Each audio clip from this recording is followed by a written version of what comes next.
La presidenta Claudia Sheinbaum encabeza el Consejo Nacional de Seguridad Pública. Esto lo ocurre en Acapulco. Ahí llama a los gobernadores a que asuman responsabilidades en materia de seguridad. El embajador de Estados Unidos en México, Ken Salazar, asegura que el cártel de Sinaloa está siendo desmantelado. Reconoce a la administración de la presidenta Claudia Sheinbaum. También Ken Salazar señala que el TEMEC es uno de los grandes legados de Donald Trump y espera que se mantenga la relación comercial entre México, Estados Unidos y Canadá. Además, el presidente electo de Estados Unidos se burla nuevamente en redes sociales de Justin Trudeau. Luigi Magnoni, el presunto responsable del asesinato del empresario Brian Thompson, compareció ya en una corte de Pensilvania donde le gritó a los reporteros presentes. Además, miles de personas celebran el asesinato de este empresario.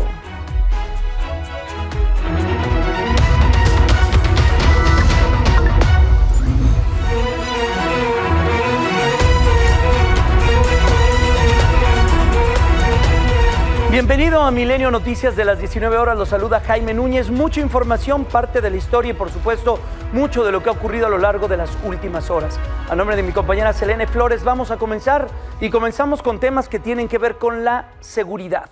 Hoy desde Acapulco, en el estado de Guerrero, la presidenta de la República, Claudia Sheinbaum, encabezó el Consejo Nacional de Seguridad Pública. Ahí llamó a los gobernadores a que atiendan de manera personal la seguridad. Afirma que es un tema que no se puede delegar, luego de que recibió un cierre de filas en torno a su estrategia.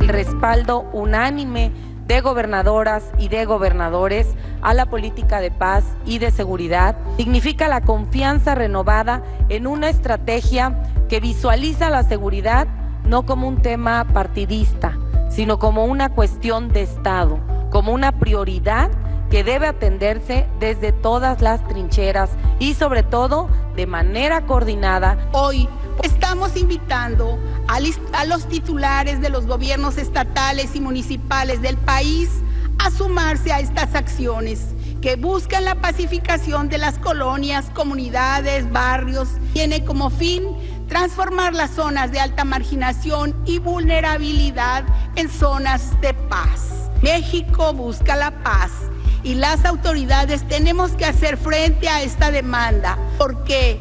Porque no venimos a ganar la guerra, venimos a construir la paz.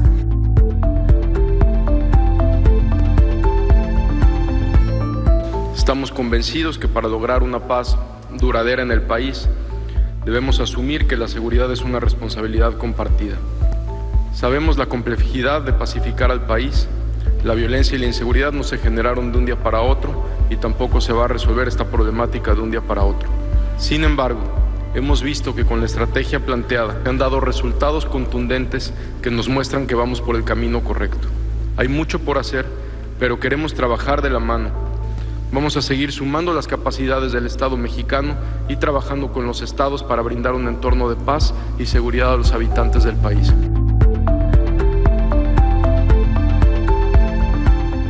Ahora estamos en una nueva etapa. Esa etapa la han denominado el segundo piso. Yo espero que sea no un segundo piso, sino un enorme edificio en el que puedan caber todos los mexicanos. La señora Presidenta de la República tomó una serie de decisiones que son fundamentales. Unió no solamente a su gabinete, sino a todas las instituciones federales y a todas las instituciones de la República para dar un frente común y dar una pelea en la que cada uno de nosotros y en cada uno de los niveles de gobierno estamos comprometidos. Y en este cambio que hará de México un nuevo país en el que todos podamos vivir en paz.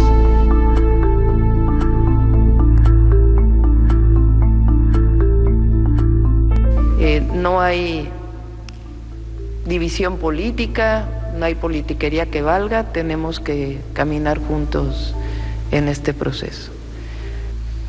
Esta es una solicitud muy respetuosa a todos y a todas, atiendan diario el gabinete de seguridad. Con todo respeto, ahí donde el gobernador o gobernadora está al frente, se nota. Hay que estar diario. La coordinación no se puede dar si no está la cabeza. Entonces es un respetuoso mensaje, consejo de una abuelita, presidenta de la República.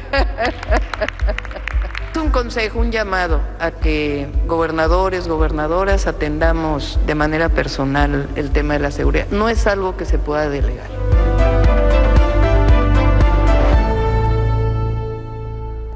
Bueno, durante este Consejo Nacional de Seguridad se expusieron nuevamente los 4 ejes de esta estrategia de seguridad. Se enfoca en detallar un plan para atender las causas que originan pues, lo que ocurre en torno a la violencia.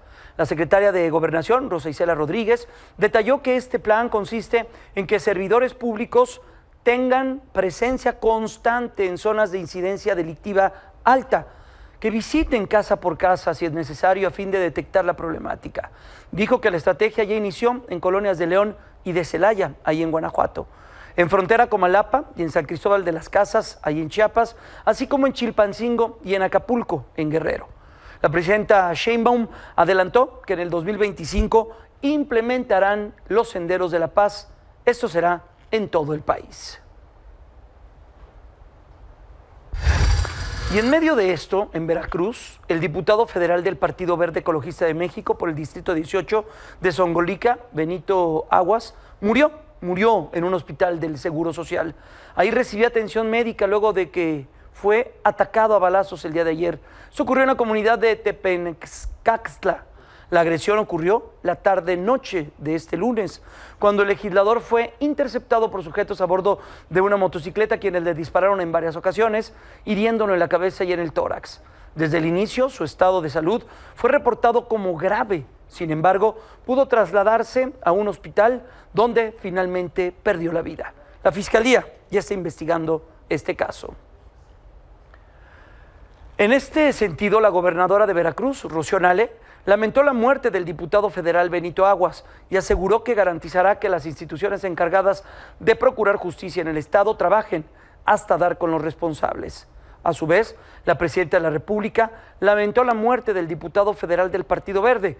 Señaló que pidió ya a la Secretaría de Seguridad Pública que se comunique de inmediato con la gobernadora Nale para que se apoye en lo que se requiera y se haga justicia.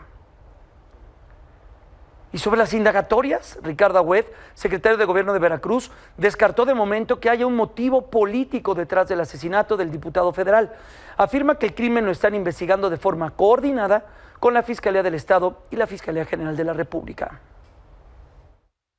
Fue en un evento allá en una propiedad de él, no se tiene información de ninguna amenaza. Quería que se acabaran este tipo de crímenes que él llamó políticos. ¿Esa podría ser la línea de No tenemos una línea que tal podamos nosotros ahorita considerar. Repito, se está haciendo la investigación y la línea que fuera una u otra se tendrá que esclarecer en su momento sin ningún problema. Bueno, luego de lo que se dio a conocer tras este crimen, 2 coronas fúnebres en la tribuna, esto en el Pleno de la Cámara de Diputados. Ahí, en el recinto de San Lázaro, se guardó un minuto de silencio en honor al legislador Benito Aguas. El presidente de la mesa directiva, Sergio Gutiérrez Luna, dijo que se acordó rendir un homenaje póstumo al diputado del Partido Verde en la sesión del próximo jueves, si así lo desean sus familiares. Mientras, se exige justicia a lo que ocurrió el día de ayer. Esto por parte del diputado Javier Herrera del Partido Verde, que condenó el asesinato de su correligionario y pidió que no existe impunidad. En un atroz acto privaron de la vida a nuestro compañero diputado del Partido Verde, Benito Aguas. Era nuestro hermano, era un amigo, una voz incansable y un gestor social. Hoy, más que nunca, debemos de alzar la voz desde este recinto legislativo para exigir con firmeza, con unidad, que este crimen no quede impune. Es un deber moral que tenemos con su familia, con su memoria, con el pueblo de México. Por eso, presidente, le pido a esta asamblea que con el corazón en la mano guardemos un minuto de silencio en su honor. Vamos directamente con Isabel Zamudio. Te encuentras en Veracruz. El funeral se está realizando del diputado Benito Aguas. Isabel, qué gusto. ¿Cómo te encuentras? Muy buenas noches. Buenas noches. Efectivamente, hace prácticamente media hora que concluyó el acto o ceremonia de honor en el Palacio Municipal de Zongolica. Se prolongó demasiado por el recorrido tan largo que tuvieron que realizar, cruzar varios municipios hasta llegar al Palacio Municipal, en donde él estuvo gobernando prácticamente 3 años. Fue alcalde durante este tiempo, dejó el cargo a su suplente para ser diputado federal. Ahí fue pues recibido por la población. Acudieron muchísimos políticos, muchísima gente que lo conocía y sobre todo pues los pronunciamientos de justicia, ¿no? La gente que está pidiendo que se haga justicia, la misma viuda también pidiendo lo mismo, porque Benito fue una persona pues relativamente joven, 45 años, que empezó en la política algo tarde. Tendría unos 6, 7 años que se había incursionado en la política. La primera vez no ganó la alcaldía, en la segunda con Morena y aliado del Partido Verde logró ganar, y bueno, la Diputación Federal también la consiguió.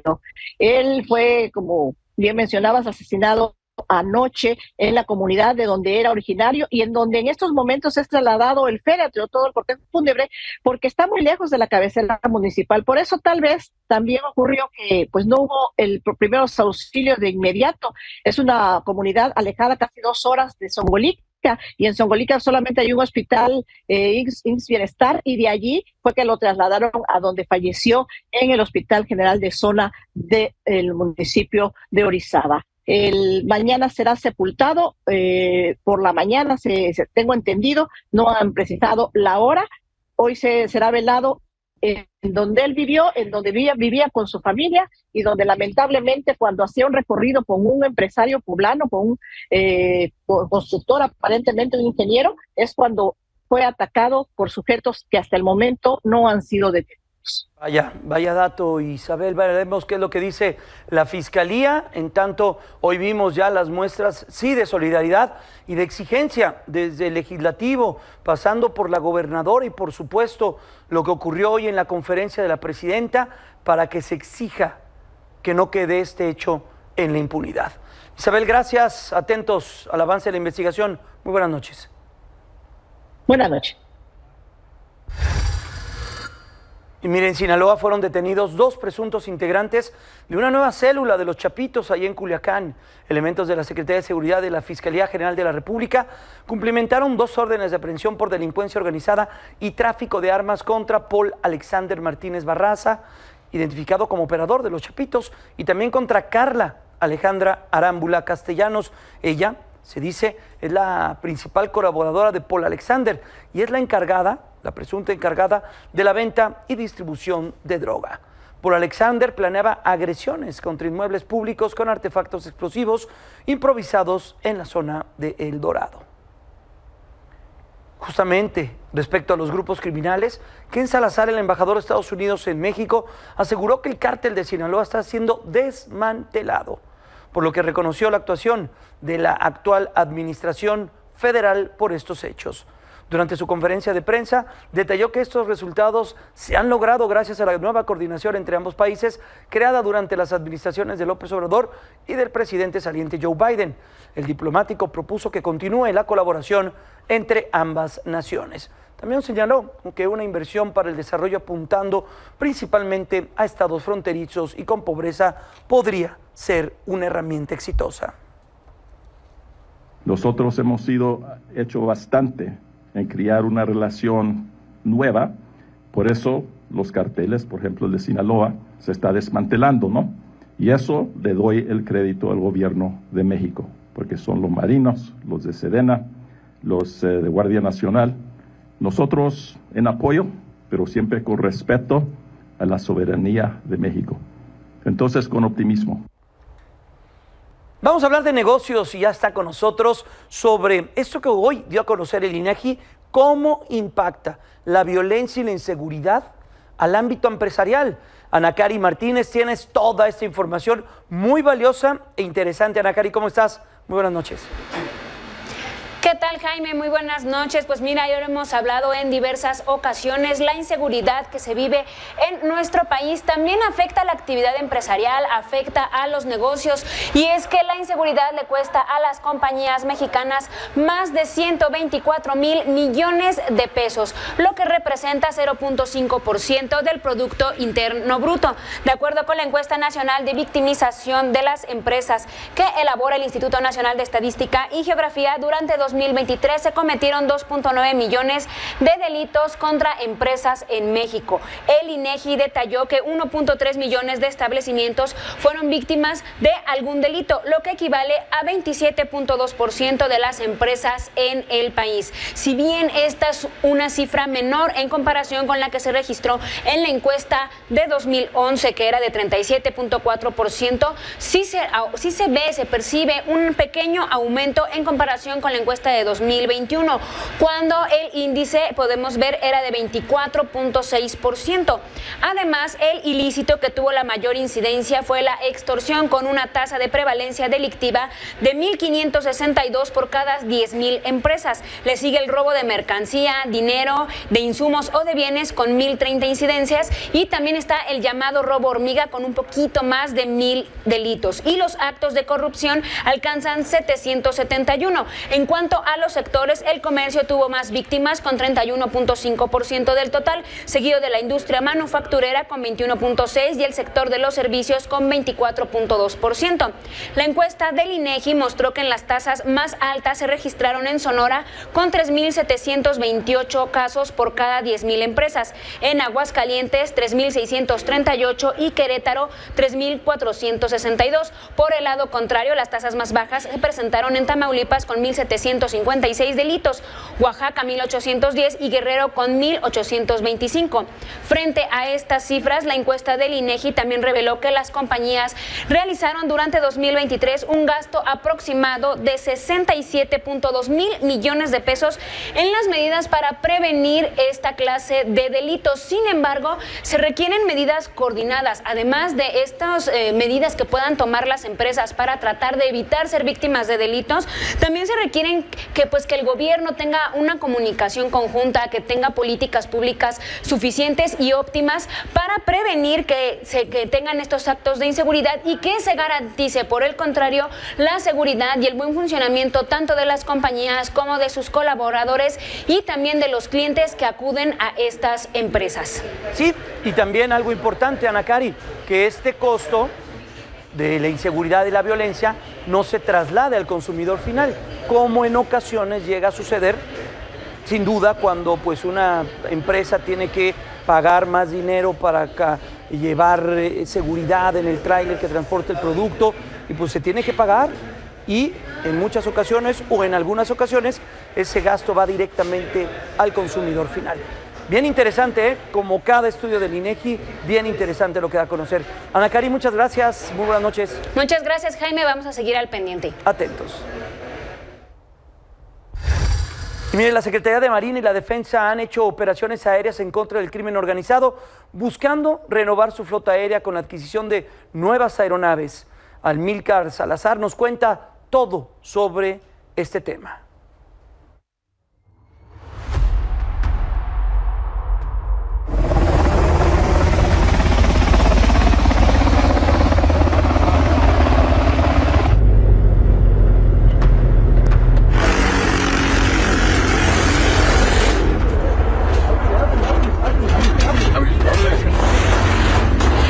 Las operaciones aéreas contra el crimen organizado cada vez son más recurrentes. De ahí que en 2025 las Secretarías de Marina y Defensa buscarán renovar su flota aérea con la adquisición de nuevas aeronaves o recibir otras que se han pagado desde sexenios pasados. En su proyecto de presupuesto, la Marina busca adquirir 20 aeronaves para transporte de personal, exploración, búsqueda y rescate por 4,693 millones de pesos. Se trata de 16 aviones King Air 360, Sky Courier y Barón G58, así como 4 helicópteros Bell 505JRX, que son empleados como ambulancia o en tareas de búsqueda y rescate, vigilancia y transporte logístico. De los otros 14 proyectos de inversión sin asignación de recursos para este año, publicados en la página de Hacienda, 4 son de infraestructura y 1 para la adquisición de un buque logístico multipropósito. La Secretaría de la Defensa dio prioridad al pago de 11 proyectos de inversión que comprende la adquisición de 9 aviones y 37 helicópteros, algunos gestionados desde 2009, pero que no han sido entregados. Serían aeronaves PC-7 para actividades operativas, tipo C-295, configurados para transporte militar, 23 aeronaves de ala rotativa, entre ellos helicópteros S-725 Cougar para operaciones de alto impacto y 14 más para actividades sustantivas de erradicación por aspersión, con una inversión de 54.550 millones. Pero el próximo año solo serán desembolsados 3.335 millones, ya que han sido adquiridas a través de arrendamiento financiero, algunas hasta 2030. En la lucha contra el crimen organizado, las aeronaves toman cada vez más relevancia, sobre todo en escenarios como Sinaloa, Michoacán o Tamaulipas.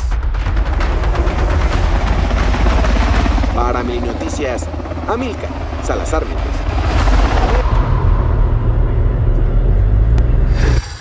En Tamaulipas, luego de la detención y vinculación a proceso de Cristian N. por la golpiza contra su entonces novia Melanie en una fiesta de Halloween el pasado 31 de octubre, la casa del presunto agresor de la joven fue liberada luego de que concluyeran las diligencias de las autoridades que están investigando el caso. Los padres de Cristian han dado las primeras declaraciones diciendo que su hijo nunca ha hecho nada malo. Y durante un recorrido por el inmueble, la madre de Cristian mostró el cuarto donde dormía su hijo. Los padres también compartieron que su otro hijo está desaparecido y que habían salido a atender este tema cuando al regresar encontraron su casa asegurada. Nunca ha hecho nada malo.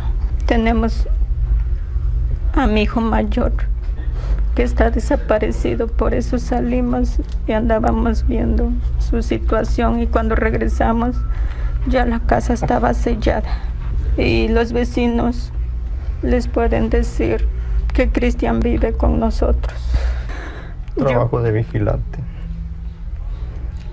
A veces hago aseos en las casas. Ayer le contábamos sobre este caso. Mario G., un hombre de 36 años, intentó desviar un avión que despegó de Guanajuato hacia la Unión Americana. Según su esposa, quien habló públicamente, Mario no pretendía secuestrar a nadie, sino actuar tras recibir una serie de amenazas de muerte. La mujer también reveló que había sido secuestrada días antes, lo que llevó a la pareja a decidir salir de este país.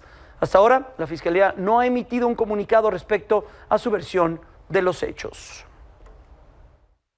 Yo entiendo todo lo que pasó, que eso estuvo muy mal, pero también lo comprendo y que nos comprendan. Él no quiso secuestrar el avión, nada, ni a la gente. Sí, a la gente la puso en peligro, yo sé, pero entiéndeme, no es de la manera de que él hacerles daño. Él quería hacer eso, pues que más que nada que pues pararan el avión ahí donde él quería, por todo lo que pasó. En información de última hora, el presidente electo de los Estados Unidos, Donald Trump, acaba de hacer una nominación muy importante que involucra a nuestro país. Acaba de nominar a Ronald Johnson para ser el próximo embajador de los Estados Unidos en México.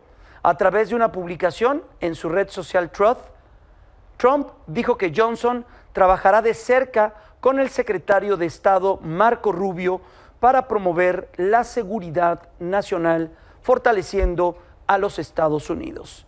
Es información de última hora lo que acabamos de dar a conocer. Ya hay el nombre de quien estaría encabezando. Obviamente hay un proceso dentro del propio gobierno norteamericano para que esto quede formalmente. Así que estamos ante esta noticia de última hora. Ya durante el fin de semana habíamos hablado de Christopher Landau, de que estaría siendo la mano derecha o en un nivel muy importante quien fuera el embajador de Estados Unidos en México en un primer tramo de la presidencia de Donald Trump.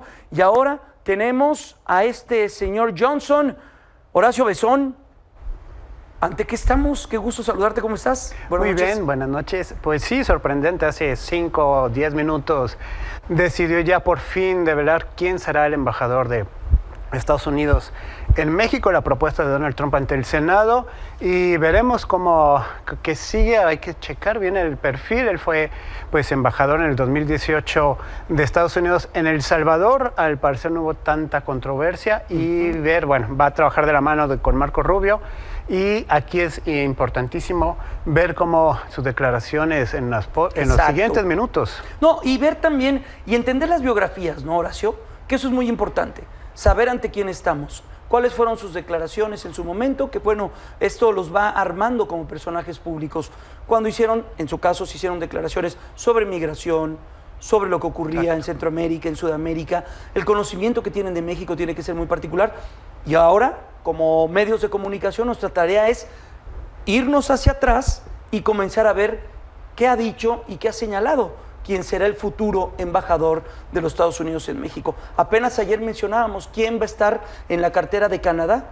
Ya veíamos un mensaje del futuro embajador de Canadá en México. Desde la fría zona de Canadá decía que mandaba saludos y se ponía también a disposición de esta cartera internacional. Hay que ver qué es lo que ocurre con este perfil.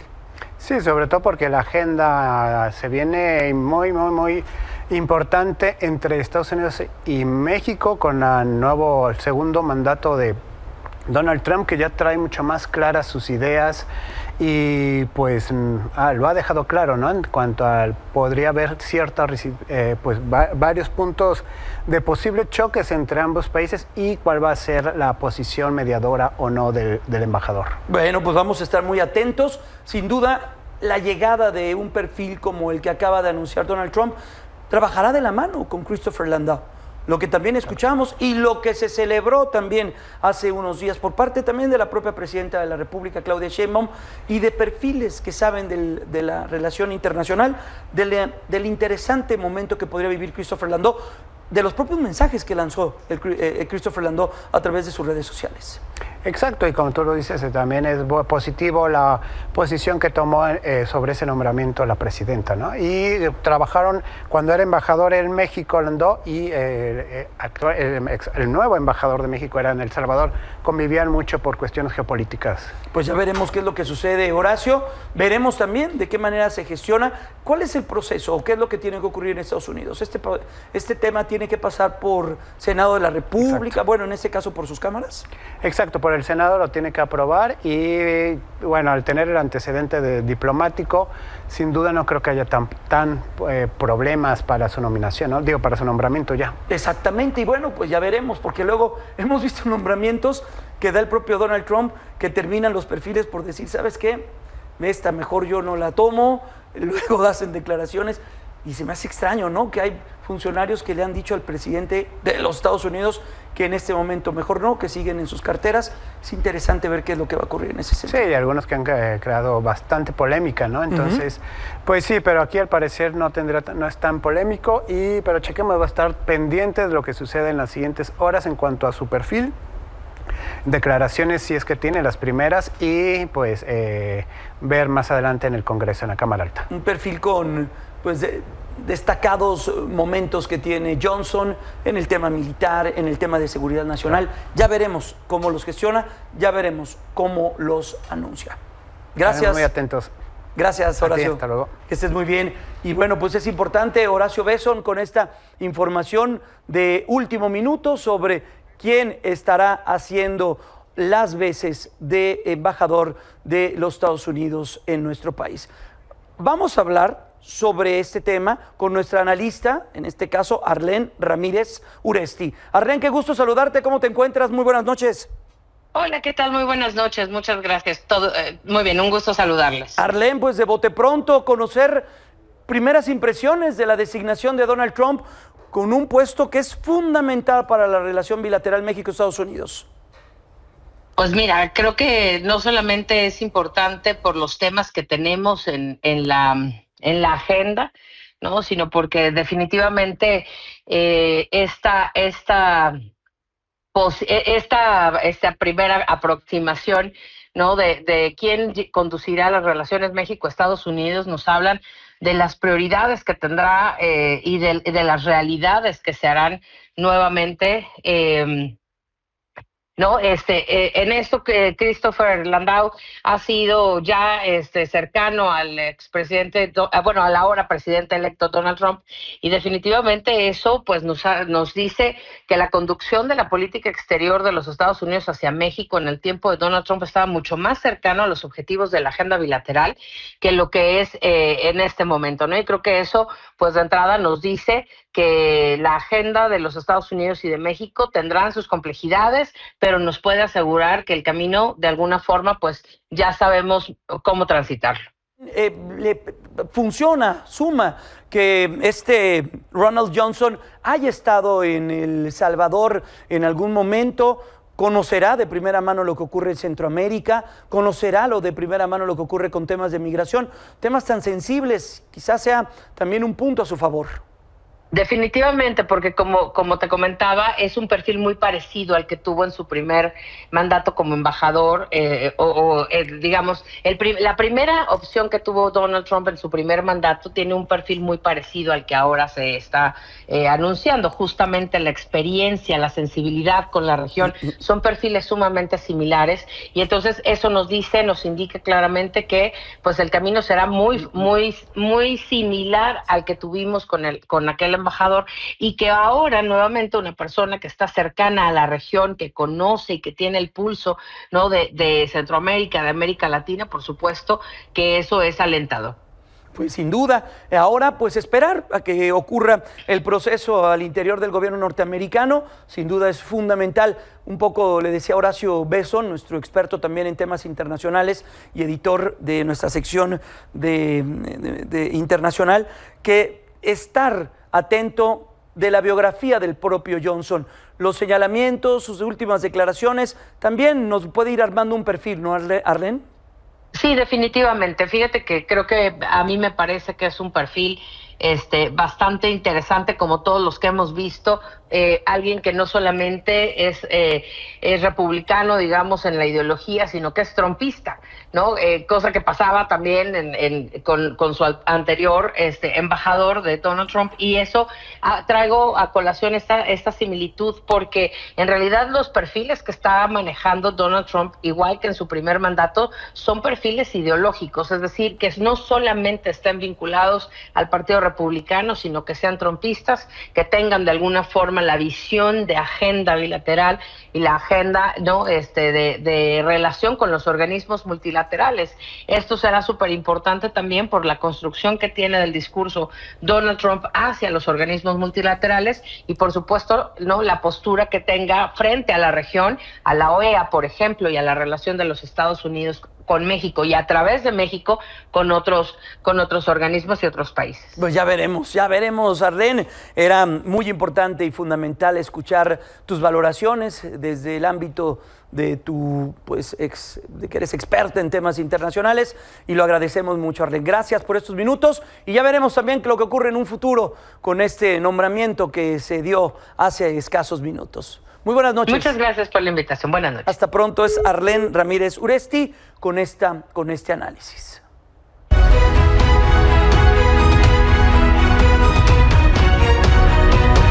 Momento de la pausa. Vamos a mostrar de más sobre lo que ocurrió con la presidenta Claudia Sheinbaum y estas posturas ante las declaraciones del presidente electo Donald Trump y la relación comercial. Bueno, pues regresemos a los temas que tienen que ver México, Estados Unidos y Canadá.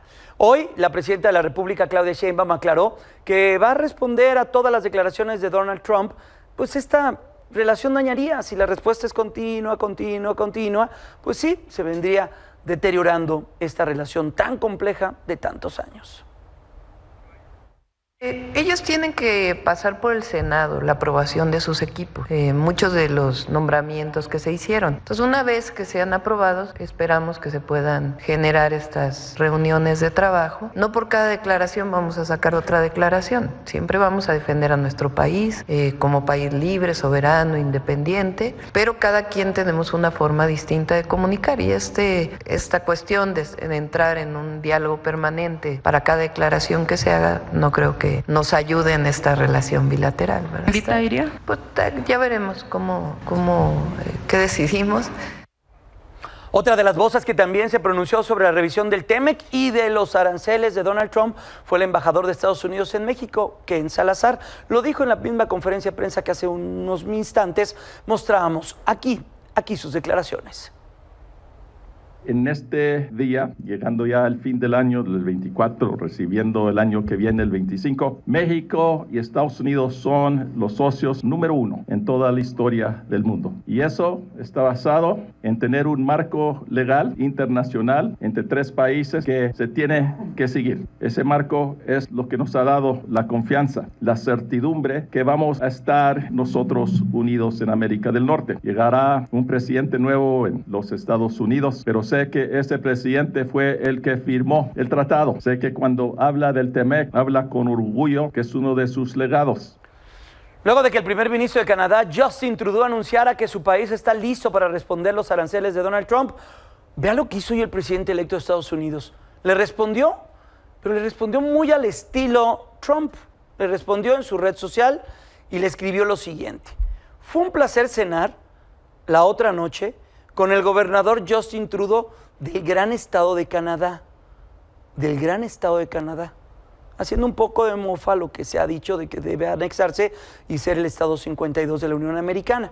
Añade: espero volver a verlo pronto para que podamos continuar nuestras conversaciones en profundidad sobre aranceles y comercio, cuyos resultados serán verdaderamente espectaculares para todos. Incluso este mensaje lo firmó con sus iniciales. O sea, cuando él pone DJT, es que él es el que está haciendo uso de la red social.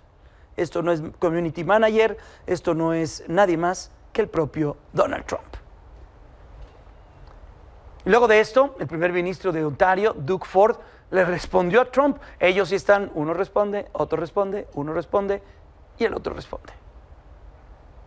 Well, that's the president's words. I can tell the president. I'm sure not thinking of Justin Trudeau at midnight. So if he's thinking of Justin at midnight, it's probably a good relationship. But I'm focused on making sure we get this trade deal done and making sure it's fair on both sides of the board. Let's have a... Bueno, el presidente de Estados Unidos, Joe Biden, volvió a tocar el tema del proyecto de Trump y advierte que podría ser un desastre para toda la región. Pray to God the president-elect throws away Project 2025. I think it would be an economic disaster for us in the region. Most economists agree the new administration is going to inherit a fairly strong economy, at least at the moment. An economy going through fundamental transformation that's laid out a stronger foundation and a sustainable, broad-based, highly productive growth.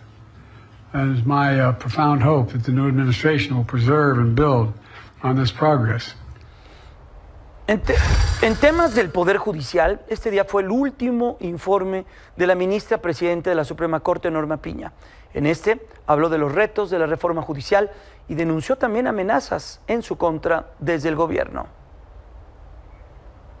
Revisión a los acontecimientos del dominio público deja ver con claridad cómo la campaña para la anulación de la autonomía del Poder Judicial Federal para sujetarlo a lógicas electorales y partidistas se intensificó, inclusive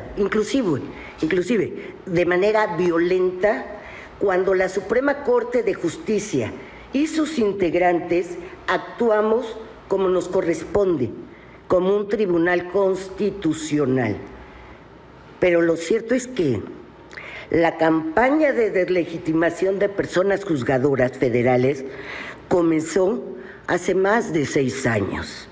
Las coincidencias entre ataques y amenazas a la Judicatura Federal y a sus integrantes y el legítimo ejercicio de nuestra función jurisdiccional se hicieron patentes cuando, frente a decisiones contrarias a los intereses del gobierno, se nos llamó traidores al pueblo.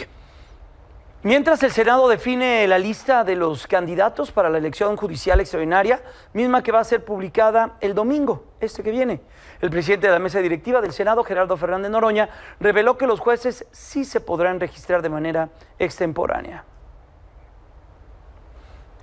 Yo aprovecho para comentarles, hay medio centenar de personas juzgadoras que habían declinado a participar en el proceso de elección del 1 de junio de 2025. Vamos a dar un plazo de aquí al 15 que se publica la lista definitiva para que si alguna persona juzgadora que originalmente desistió de participar quiere participar, lo pueda hacer con pleno derecho como la Constitución se lo otorga. Momento de una nueva pausa, vamos a regresar con lo que está sucediendo en Cámara de Diputados, reforma laboral, incorporación de la formalidad de los repartidores de aplicación, eso y mucho más cuando regresemos. Sigue el caso del asesinato del empresario Brian Thompson. Este martes compareció en el estado de Pensilvania Luigi Maglione. Este sujeto se le responsabiliza presuntamente de ser el autor de este asesinato. Sin embargo, durante la comparecencia, Maglione comenzó a gritarle a los reporteros presentes en este sitio. Hasta el momento, las autoridades lo acusan de 5 cargos, entre ellos el de homicidio del empresario, además de permanecer en la cárcel sin oportunidad de fianza. Además, en internet, miles de personas, escuche esto, miles de personas han comenzado a celebrar a Maglione. Dicen que es un ajuste necesario para la industria de seguros. Esto refleja mucho lo que ocurre en nuestra sociedad, mucho de lo que ocurre en nuestra sociedad.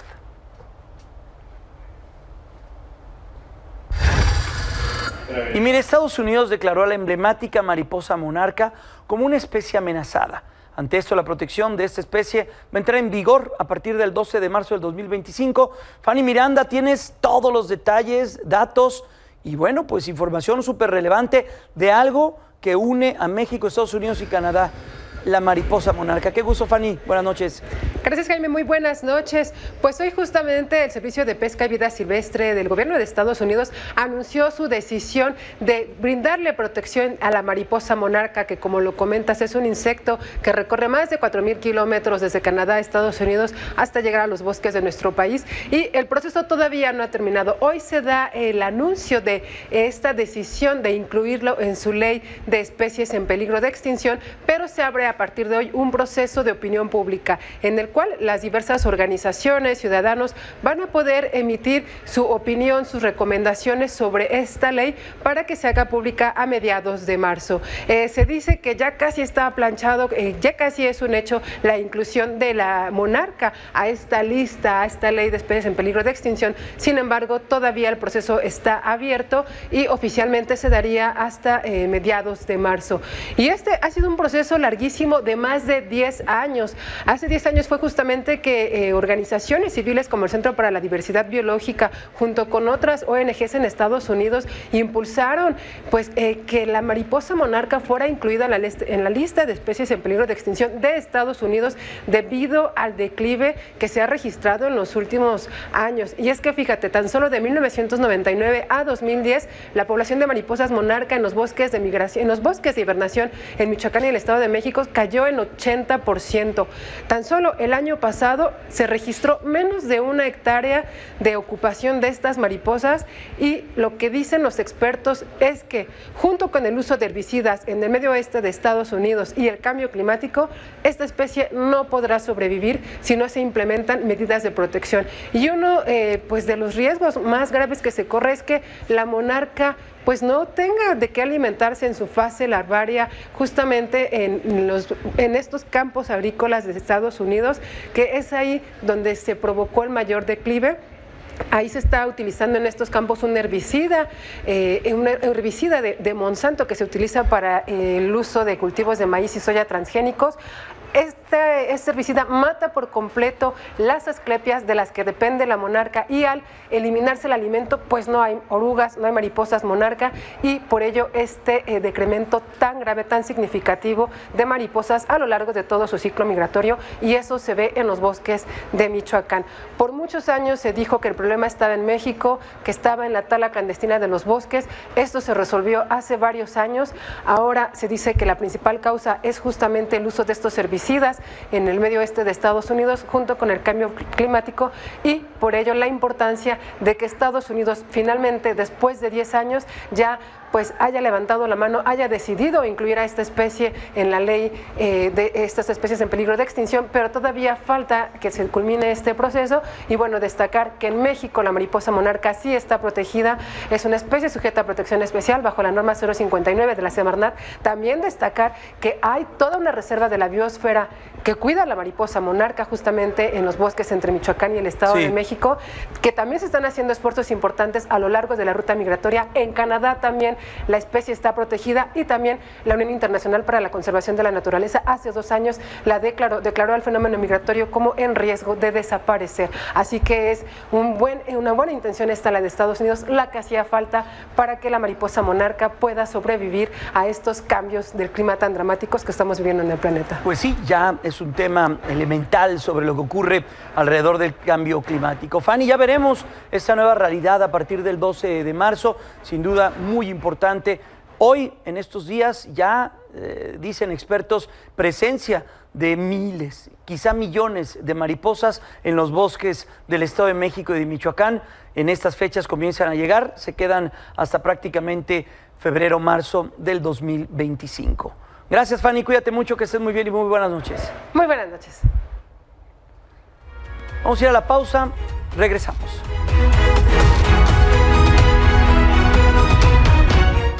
Qué gusto estar aquí con Minely Ataide. Qué gusto, Minely, ¿cómo estás? Muy bien, Jaime, muy buena noche. Oye, vamos a hablar de nueva cuenta ya de la final, pero de todo lo que está sucediendo alrededor, porque obviamente los aficionados quieren estar en la final, en la de ida, en Puebla, también en la de vuelta, pero bueno, mucha gente estuvo acampando ahí en el Estadio Cuauhtémoc, Jaime, buscando obviamente un boleto, ser de los primeros en adquirir una entrada para el partido entre el América y Rayados de Monterrey para la final de ida. Mira, ahí estamos viendo las largas filas que hicieron justamente en este inmueble, las casas de campaña, porque sí, durmieron ahí, pero ¿qué crees, Jaime? ¿Qué crees que les dijeron? ¿Qué pasó? En cierto instante? Que todo iba a ser venta en línea. Y qué coraje. Ahí la gente exactamente formada, esperando que abrieran la taquilla, nunca sucedió, y tristemente, no pues digas. bueno, Uy, exacto. Qué mala onda. Sí, exacto, porque imagínate, mucha gente, pues la verdad tenía la ilusión de adquirir una entrada, y bueno, mira. Y les hubieran avisado con tiempo. Claro, claro. O sea, realmente no se avisó en cierto momento, ¿no? Que fuera a ser física la venta.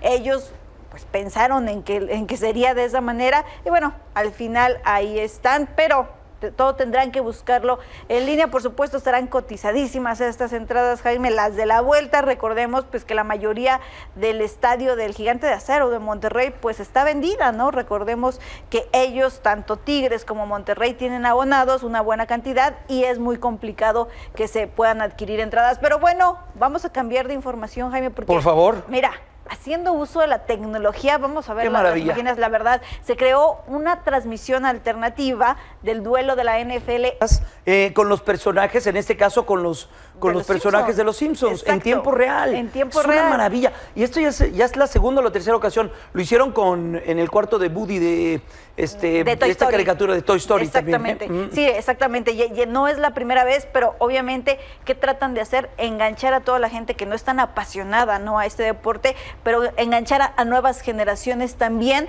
con personajes que son lo que vimos por algo, y nos están llevando en el camino a muchos otros deportes, ¿eh? Sí. Muchos que deberían copiar todo lo que hace la NFL. Exacto. Mine, gracias. Buenas noches. Atentos a las 11:30, ¿verdad? Claro que sí, 11:30 con más información deportiva. Gracias.